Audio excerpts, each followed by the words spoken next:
Flatzoid in his response to FE peer review comments, "Let's make this very clear. Perspective causes an optical illusion. It causes everything above eyeline, like Polaris, drop in the convergence zone. Everything below, upward towards the convergence zone." Raichi had claimed, "Look, one person sees Polaris high and the other one at eye level, not below." I never brought up below either. Also note that I never claimed perspective causes it to go under eyeline. This is based on diffraction limit and the limiting angle based on some other factors like magnification and refraction. I think instead of trying to paint me as the one being dishonest and lying and calling me the ignorant one here, maybe look at the clowns posting nonsense like this video and Raichi's video. It's a laugh. Babak Tafrashi, but it's a little hard to see.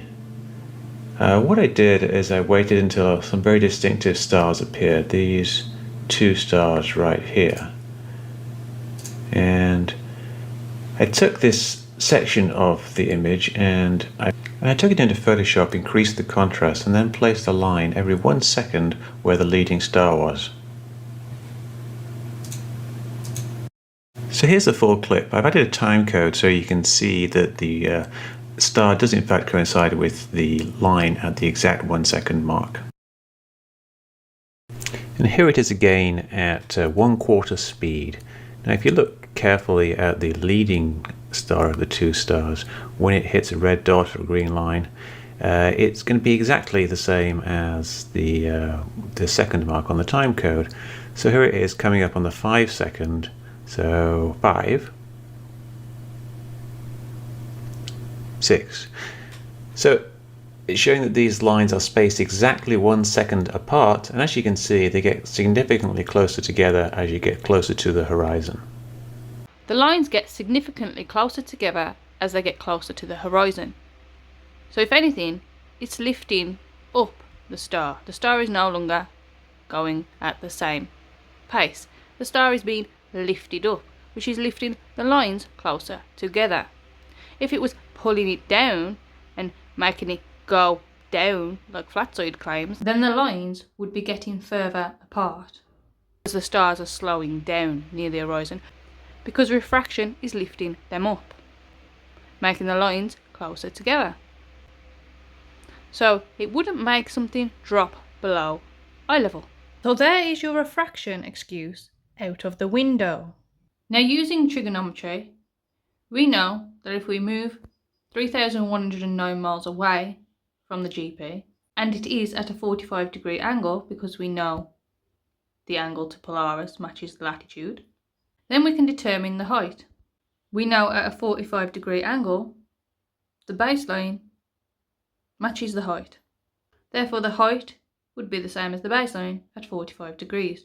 Using this height and the distance to the equator, to 0-degree latitude, it tells us that the angle to Polaris is around 26 degrees, when really it should be more towards 0 degrees. With refraction, we know that it gets lifted up a bit, as shown previously. So adding refraction onto this, actually, it should be even higher in the sky. So your excuse that makes it drop below eye level is BS, Flatzoid, and you know it. We can see that magnification was not at play, and that magnification did not make the star appear lower. So again, we can rule that out. Saying it's based on the limiting angle, well, that's just an angle. An angle doesn't make something appear lower. The angle is the angle, so that is the angle that you will see. Putting the word limiting before angle is not therefore going to make an angle lower. So having a 30-degree angle and calling it a limiting angle is not then going to make a 30-degree angle then 1 degree. As for the diffraction limit, how to calculate the diffraction limit? To calculate the diffraction limit, first determine the wavelength of light entering the telescope, next determine the diameter of the lens, and finally calculate the diffraction limit using the formula dl equals 1.22 times w divided by d, where dl is the diffraction limit in radians, w is the wavelength of the light in centimetres, and d is the diameter of the telescope in centimetres. So we can see that by changing the diameter, as that is one of the variables, you will change the diffraction limit. So depending on the diameter of what you're using, the diffraction limit will change.